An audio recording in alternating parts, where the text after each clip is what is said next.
live long and prosper. So in this video series, I'm going to be talking through the social justice elements of every episode of the original series of Star Trek. The thing that inspired this project was actually a Fox News article which argued that Star Trek has in some way betrayed its traditional commitment to sort of political neutrality or middle ground by embracing progressive politics. In this series, we're going to see that Star Trek has always embraced progressive politics, and it's always been aspirational for social justice in various senses. I am taking a broad perspective on social justice here, so that may include multiple different types of social justice, whether that's racial, whether that's economic, whether that's religious, whether that's abilities, gender and sexuality, anything broadly considered. I will go through every episode. Some of the episodes I will interview fellow Trekkies and talk with them about it. And then below, in the descriptions, I will give you additional information about the episodes, particularly their original air date, who wrote the screenplay, and who directed that episode. I also want to dedicate this series to my dad, Michael Allen Zapkin. He was an OG Trekkie from back in the day, and it was watching the original series with him that I came to love Star Trek. In this video, I'll be joined by Frank. In this video, we're going to discuss the pilot to the original series of Star Trek, an episode called The Cage. Now, this is a unique episode for a couple of different reasons. One is that this episode starred the original cast. No Kirk, no McCoy, no Sulu. The only person who made it from the pilot to the series itself is Spock. And Spock actually gets a promotion. Frank, I don't really need you doing that. We'll talk about that in just a little bit. The other thing that's really unique about the pilot is that this is the only episode that gets recycled. Because the original pilot wasn't actually aired on TV as its own episode until, I think, 1988. But Gene Roddenberry really wanted this episode shown, and the network did not want to show it. So, in about the middle of Season 1, episodes 11 and 12, they did a 2-part episode called The Menagerie, which is basically just a frame story around The Cage. So, The Cage stars Captain Christopher Pike. Sorry, Frank just jumped off the thing I've got my computer standing on for filming. So, Captain Christopher Pike, the previous captain of the Enterprise prior to James T. Kirk taking over. His second in command is played by Majel Barrett, later to be Majel Roddenberry. She's just called Number 1 in the episode. She doesn't seem to get an actual name, but that's important as well. Remember, Majel Barrett was the second in command. And so essentially what happens is the Enterprise is flying along, Captain Pike is all mopey because he doesn't know if he wants to stay in Starfleet or if he wants to go just do some random other crap. When they get a distress signal from a scientific research vessel that crashed a good while back. They go to investigate, and they find all the scientists living on this planet called Talos. In addition, Frank's going to be screaming. Sorry. I don't know how much that's going to show up on this video. In addition to all these aging scientists, you have the lovely young woman Vina, who Pike is immediately interested in, because he's the captain, and that's what the captain does in the original series of Star Trek. Things are going along, got the scientists and whatnot, and then all of a sudden, big head alien guys, Telosians, show up. And they're basically like, haha, Christopher Pike, we've got you, and also Vina. And we have put you in this zoo, essentially. All the scientists and the wreckage of the ship disappear because it was all an illusion created by the Telosians, who have the power to create any illusion that they want in the minds of others. And basically what the Telosians want is for Captain Pike and Vina to mate and to perform for them, essentially. The Telosians create a number of different illusions, a number of different environments, either from Pike's memory or from the lives he was imagining leading at the beginning of the episode, etc., etc. And basically they and Vina try and get Pike to acculturate to living in this zoo. And he is refusing. He spends the entire episode trying to get out, trying to figure out some way to escape, even trying to attack the Telosians. Toward the end of the episode, he does finally manage to escape, at which point it's revealed that rather than being the beautiful young woman that Vina has appeared to be throughout the entire episode, she is in fact pretty significantly disfigured. She was in fact a human being. That was not an illusion, even though at some certain points in the episode Pike asserts that she must also be part of the trick the Telosians are creating. Vina is not in fact a trick. She is in fact a human being. She was a baby when the spaceship crashed. She was very, very severely injured, and the Telosians put her back together. But the problem is they didn't know what a human being was supposed to look like, so she ends up being somewhere sort of between Frankenstein's monster and a Picasso portrait. So the illusion of beauty is something the Telosians have created for her, but she herself is actually a real person. Pike sort of recognizes that she can't go with them, and instead it's better for her to remain with the Telosians, and they will give her an imaginary version of Christopher Pike to be her companion, or whatever it is. So that's kind of the resolution of the episode.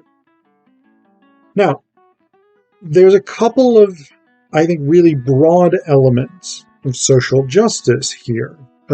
One is slavery, essentially, because Pike is put into this cage, and he regards it essentially as a form of slavery, which is not entirely incorrect. He doesn't seem to have to do any particular labor for the Telosian, so he's not a worker, but he is constrained. His freedom is limited. And so there's an anti-slavery element to it, and in fact the Telosians at the end of the episode basically are like, listen man, you're just super violent, and you've attempted to murder us, even though we've given you all these pleasant scenarios you could live in. We've decided that human beings are just too violent, too unpredictable, too unreliable, so get to stepping. Basically, the Telosians are like, you are literally more trouble than you're worth to have around, and so we no longer want to have you essentially as a slave. So there is an anti-slavery element to it, but that idea that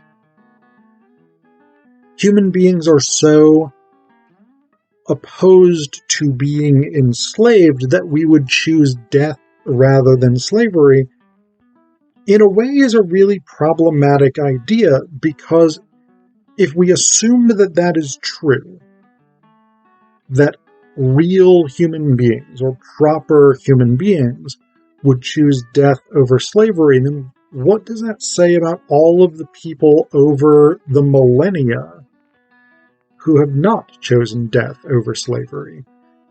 Does that suggest in some way that they are less than fully human? I don't think Star Trek is attempting to say that. I think this is a positive message that human beings are fundamentally opposed to being enslaved. But if your stance is human beings will choose death over slavery, then that kind of implies that anyone who doesn't choose death over slavery is in some way not fully human, or not as human. That's especially problematic in contexts like the history of the United States, where slavery was predominantly race-based, with African Americans or Africans who were brought over in the triangle trade. The implication that that choosing to live as a slave might somehow make one less human is extraordinarily problematic, given the racial history of dehumanization of African Americans and Africans in the United States.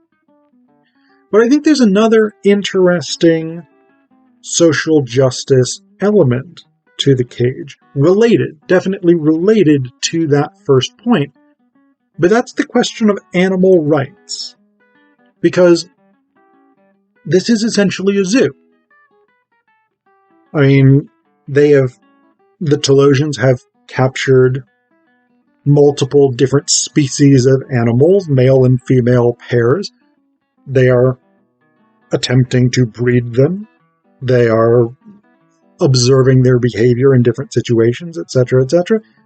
Effectively, it's a zoo or an aquarium.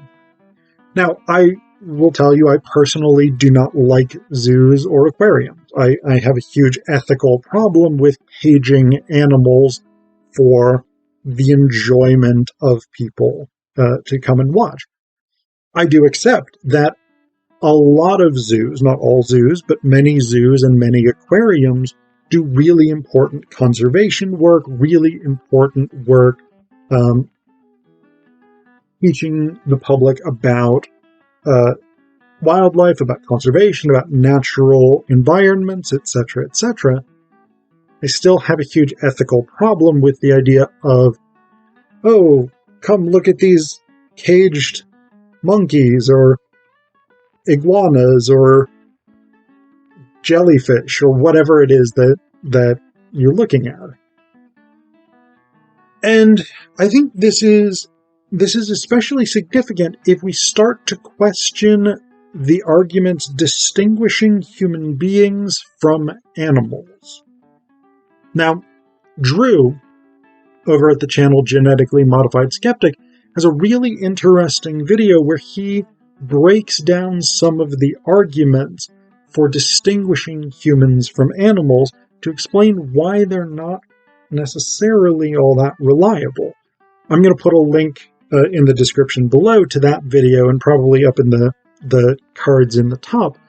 But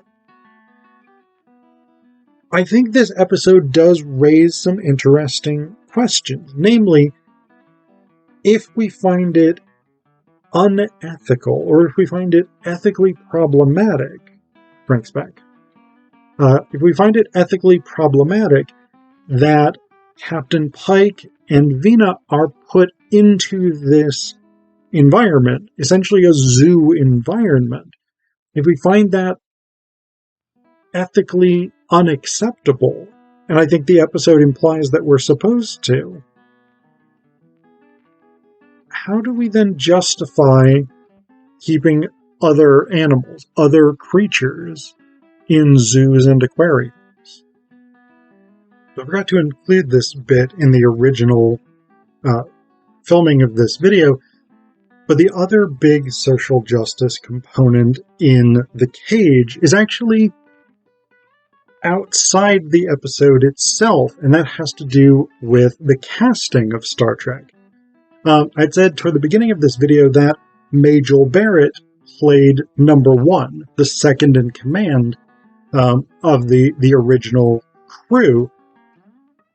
The network executives, when they saw the pilot, basically said, "We don't believe that anybody in the public would accept a woman as a second in command of a starship."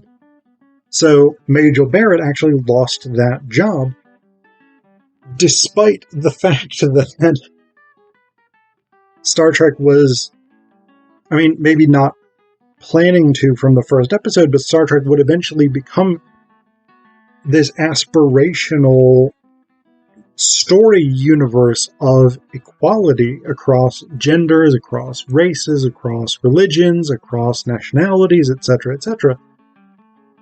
So within that aspirational universe, there was no room for the real working conditions of the 1960s, in which the male executives of the network, I think it was NBC, just couldn't envision a woman as second in command. And so Majel Barrett loses that job. Leonard Nimoy, as Mr. Spock, gets moved up from just science officer to second in command.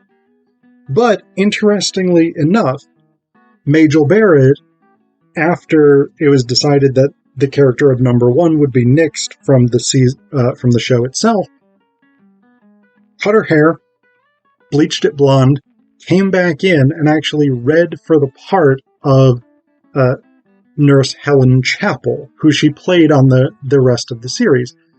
And she actually told this story where she and Gene Roddenberry, I think at the time, weren't married, but they might have been dating at that point. At the very least, they knew each other pretty well. And she came in and she was sitting in, the waiting room outside his office, and he came in, walked past her, sort of looked at her, acknowledged her and whatever, and then walked into his office. And then a few minutes later, the door opens and Gene Roddenberry comes back out, and he says, "Majel?" And she says, "Gene, if I can fool you, I can fool NBC." So that's how she got the part of Nurse Chapel in the rest of the series. It was basically she got around NBC's firing of her,